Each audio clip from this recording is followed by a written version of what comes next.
হ্যাঁ, এই কলের পানি ওঠে না, পাতালে চলে যায়। আর আমরা এই বেরিত ওই বেরিত দিয়ে খালের পানি, হ্যাঁ টাইম কলের পানি আমরা 100 টাকা কিনে এনে খাওয়া লাগে, অনেক দূরে থেকে খাওয়া লাগে।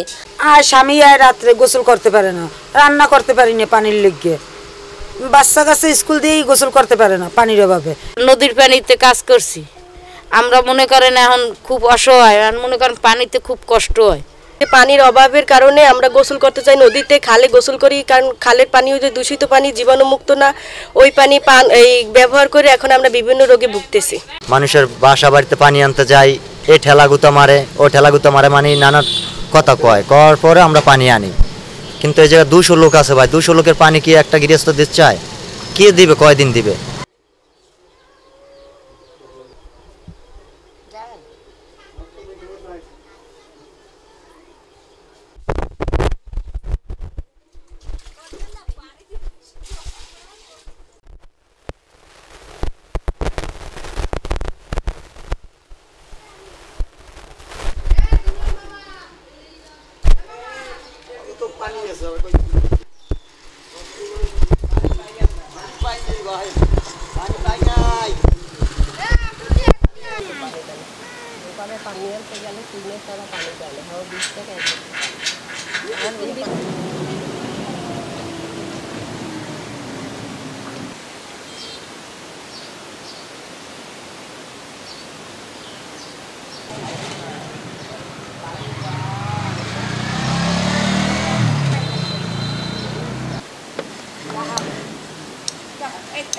চলেন, তো খান, বুঝলেন না?